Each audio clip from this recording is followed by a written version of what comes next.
Welcome to the Burn Your Mortgage Podcast, a Canadian real estate podcast that shows you how to pay off your mortgage sooner and live well while doing it. Now, here's your host, Sean Cooper.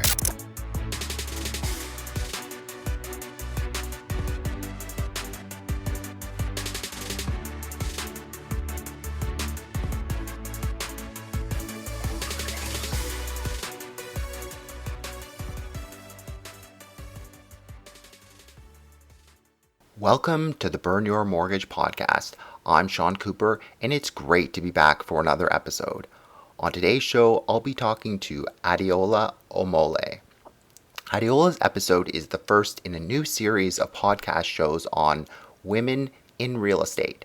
In the coming weeks, I'll be interviewing successful female real estate investors like Adeola to help encourage and inspire more women to get into real estate. Adeola has quite a unique and interesting story. After experiencing a life-altering layoff when she was a junior lawyer at age 27, Adeola was forced to deal with her 6 figures of debt. Less than 3 years later, she paid off over $70,000 of consumer debt. Then, 12 years after that, paid off over $320,000 on her mortgage. She is now debt-free, has a net worth of over $1 million, and lays out the steps she took to attain financial freedom in her new book, 7 Steps to Get Out of Debt and Build Wealth. In my interview with Adeola, we discuss her experience buying real estate at a young age, lessons learned from being a landlord for 9 years, and tips for selling your home in a buyer's market. Without further ado, here's my interview with Adeola Omole. Hi, Adeola. How are you doing today? I'm doing great, thanks. How about yourself? I'm doing pretty good. Looking forward to an interesting discussion on real estate. Me too. Great. So let's get started. You bought a home when you were just 23 years old and still a student in university. Can you walk us through the experience and what motivated you to become a homeowner at such a young age?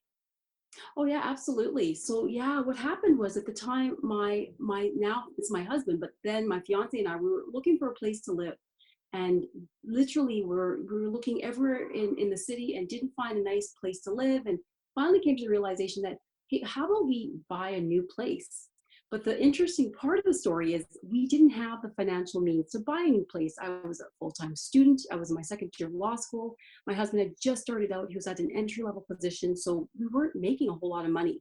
But I did have just over $8,000 of scholarship money that I hadn't used at that time. And I thought, wait a minute, we could use this money as a down payment. So we took a leap of faith and ended up buying our first home at 23 with that $8,000.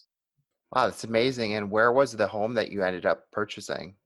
Well, the home, it was in Calgary, and at the time it was like an entry level, it was more like an apartment style development, and they had provided us with about a 3-month window to move in. So it was perfect. We would be moving in just as I was starting my studies.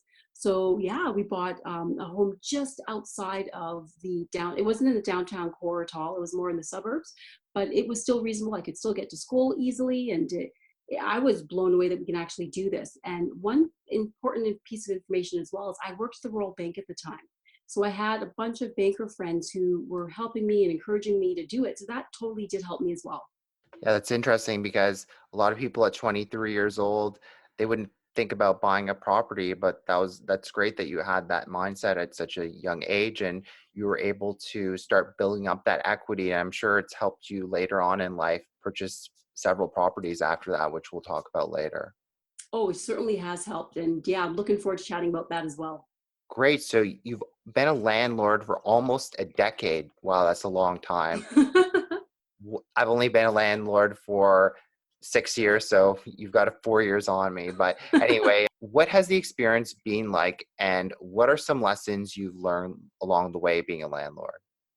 Well, yeah, as a landlord, first of all, I have to say when I started this whole the real estate investing world, I was brand new. I was green. I had no clue what I was doing.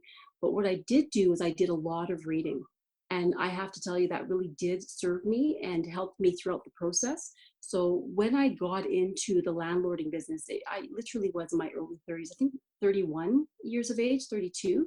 And at the time, I had built up a really nice, just a pool of money for a down payment and decided it was time to look at alternate and multiple sources of income rather than just my day-to-day income.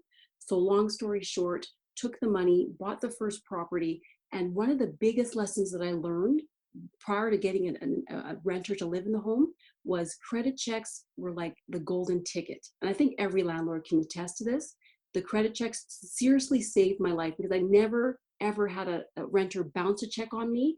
I never had any financial issues with renters. It was more, will the renter take care of the property the way I want them to? But it was really great experience on my part.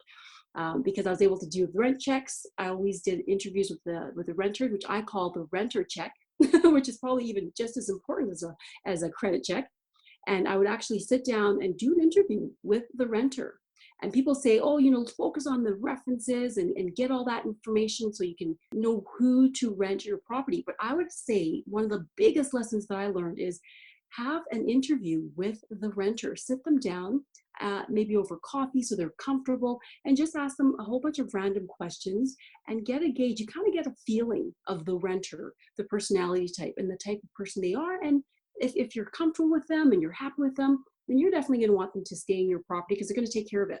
Yeah, definitely. And a piece of advice that I wanted to share is that, when you first meet them the first time, see how they treat your property when you're doing the showing. Because if they walk in with their muddy shoes, for example, and make a bit of a mess of your property, and then that might be how they treat it when they're there. But if they're nice and polite and they ask you if they want to take off their shoes and they show up on time, then that might be a good sign that they're going to take good care of your property as well as pay the rent checks on time. So I kind of like to use those kind of signs, kind of like a detective, and see if the person's going to end up being a good tenant. Because certainly in terms of a tenant, they have a lot more rights these days than they used to in the old days. So you simply can't tell the tenant to leave if you don't like them. There's certainly steps that you need to follow. So the most important thing as a landlord is to take the necessary steps, as you mentioned, and screen the tenant in advance so you end up living with somebody who's going to take good care of your property and help you reach financial freedom later on. Absolutely. Well stated. I totally agree. Great. So you also burned your mortgage. You managed to pay off your mortgage on your primary home in just 12 years after having paid off $70,000 consumer debt, and you live financially free today. How did you manage to accomplish this impressive feat? Oh yeah. First of all, yay to financial freedom and also to burning your mortgage. Seriously, that was probably the best thing that has ever happened to me. But when it started, the whole process started, I didn't think it was even possible because fast forward or actually rewind back to my 20s, I found myself in a situation where I had just finished writing my bar exams, got called to the bar and was out of work. And it was scary. I was about 27 years old when this all unfolded. And at the time, I had $70,000 of consumer debt plus the mortgage debt, and it was overwhelming. So I was quite fortunate because this layoff ended up being a blessing in disguise.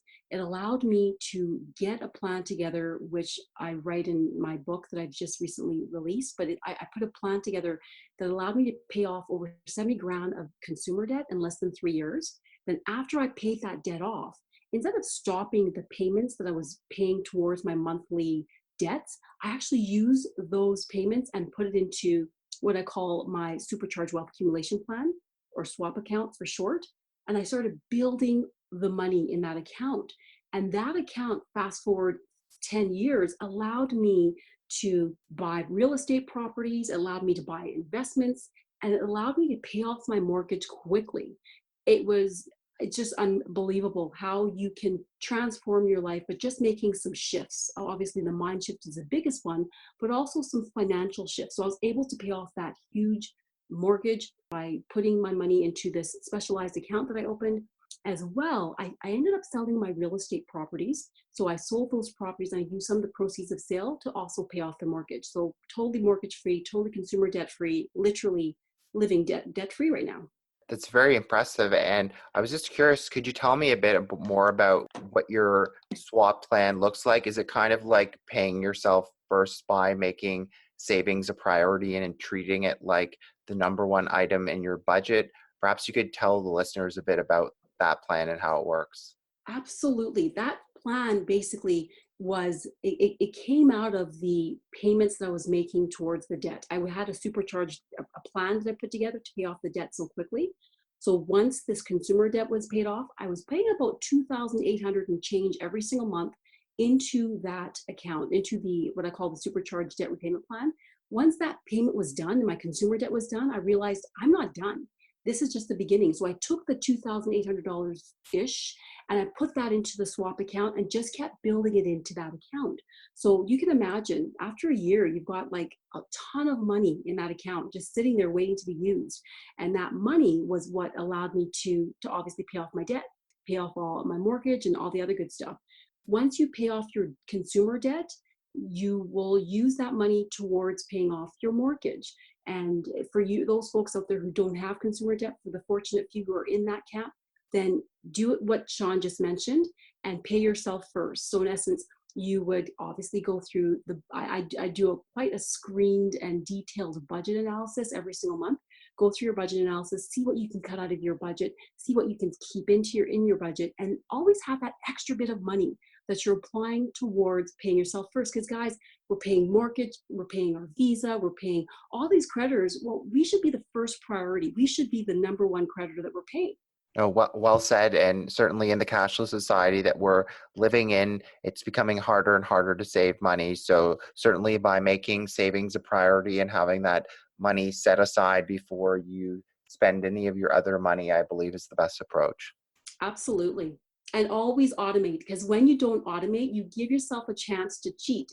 Automation will just basically take it out of your hands. So every single month at a certain period of time, you are putting that money into your account. That's the best way to go at it. No, well said. So you're not just a home buyer similar to me. You've also sold some properties over your lifetime, as you mentioned. What did you learn from selling both your real estate properties?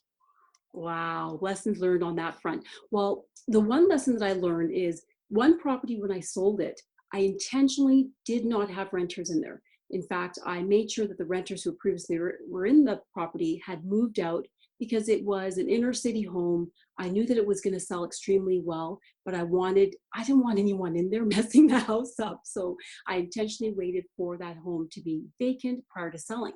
While the other property that I sold, it was still rented out. But I had to sell that property because at the time I was pregnant and it was getting busy with my business. And I just knew that I couldn't handle all the management side of the work, plus my business, plus being soon to be a parent to a second child. So the lessons that I learned is it's a whole lot easier to sell a property that's empty than to sell a property with a renter in it. I have to tell you, if I could do it over again, I probably would have waited for both renters to leave. Mind you, you learn, you live, you learn, and then you grow. But yeah, so one of the biggest lessons is if you can help it, sell the property when the renters aren't in there. And then second lesson I learned is one of the properties had a garage and the other property did not have a garage. And when we did open houses, we were hearing the same thing over and over again. Wow, we love the house. This is a great house, but there's no garage. And living in Canada, winters are cold. So people are always thinking about the garage situation. So I actually totally stepped outside the box and I told my real estate agent that we were going to build a garage and he thought I had lost my mind. And I told him, nope, I've got this planned out. I'm going to get a garage built. I already sourced out the individual who's going to build the garage for us. We sourced it at an incredible price, like $16,000, which is, if anyone out there who's a builder, building a garage for 16 grand is very difficult. It's typically within the $30,000 range. So we sourced it out. And during the time that we were selling the house, we were building a garage. It was the most brilliant thing. We changed our listing. We upped the price by 20 grand and the thing sold immediately. Wow, that's amazing. So certainly, people have limited money when it comes to selling a property, but if you're smart with how you spend your money to spruce up your house, then it shows that you can get top dollar when you're selling it. Absolutely. And indeed, we got close to about 92 or 93% of asking which at the time we were in a recession in Calgary. It was a really, really good price considering that during the market conditions at the time. I think we had the oil crash and Calgary was a little bit, it wasn't as vibrant in terms of the employment sector as well as the rental sector and housing sector. So we were really, really fortunate. So you owned a couple rental properties, and from being a landlord myself, it can be a bit messy in terms of the bookkeeping. So can you tell us if you use any tools to keep everything accounted for and help keep your bookkeeping in good order? Absolutely, indeed. In fact, I use something that I call the monthly bill payment schedule, and I use that for my own property as well as I used it for my rental properties. And for me, it was seamless. It was perfect. It allowed me to keep every single expense that was associated with that particular rental property all in line. So I never paid anything late. I paid all my bills on time and the mortgage on time. And for one of the properties, we actually had it as a corporate property. So we were making a killing on this on a monthly basis, but that meant we had to pay for the utilities and the natural gas. We had to pay for the cable because it was a corporate rental, or executive rental is what they call it. So it was just priceless to have this bill schedule. Everything got paid on time. And I would recommend it to anyone out there who is a new landlord or even someone who's seasoned, who's had a lot of experience in this area. Have the schedule. And by the way, the schedule is something that I do share in my new book. So if you're interested, check out the book at the library or buy it, whichever you choose, but definitely get some type of monthly scheduling going where you know exactly what's coming out, the date it's coming out, and you can keep on top of it. Wonderful. And on that note, it's been great having you on the show. Before I let you go, is there anything of interest that you're working on that you'd like to share with our listeners? Absolutely. In fact, I just published my first book called 7 Steps to Get Out of Debt and Build Wealth. And it's basically a book on how I paid off over $390,000 of debt and built a 7-figure net worth by implementing the Supercharged Financial Strategy. And I'm so pumped about this book and super excited to get it out there in the hands of folks who really want to change their lives and take their financial lives to the next level. I lay out in the 7 steps what I did to really crush the debt and what I did to build that 7-figure net worth. And I hope that by those folks out there who are reading it, they too can do the same, because I really do believe this financial stuff isn't as hard as people make it out to be. And it shows you as well that you can amass a huge amount of money and you can amass a great net worth just by doing simple things and by doing them consistently. And I got a sneak peek of your book, and it's certainly a great read. So I encourage all the listeners to check it out. Thank you so much. And just so you know, it actually becomes released to the public on September 25th. So keep your eyes open for it. If you want to do a pre-order, you can go to Amazon.com and pre-order it. But yeah, keep your eyes open for it. Great. Well, thanks so much for being on the show. It's been wonderful to have you. Well, thanks so much for having me on the show, Sean. I really appreciate it. I've had a blast. Thanks for listening to another episode of the Burn Your Mortgage podcast. Besides being a podcast host and money coach, I'm also a licensed mortgage broker. If you or anyone you know, family, friends, coworkers, or neighbors could ever use any unbiased mortgage advice or a second opinion, feel free to reach out. You can reach me by email at seancooperwriter@gmail.com, or you can call or text me at 647-867-3711. Also, be sure to head on over to www.seancooperwriter.com and sign up for my free weekly newsletter. As a small token of my appreciation, you'll be able to download my ultimate mortgage checklist on choosing the perfect mortgage. You can also sign up for a free one-on-one 15-minute money coaching consultation with yours truly. I look forward to hearing from you and helping you burn your mortgage sooner too. Once again, thanks for listening. You've been listening to the Burn Your Mortgage podcast. Don't forget to subscribe on iTunes and leave a rating. Until next time, happy mortgage burning.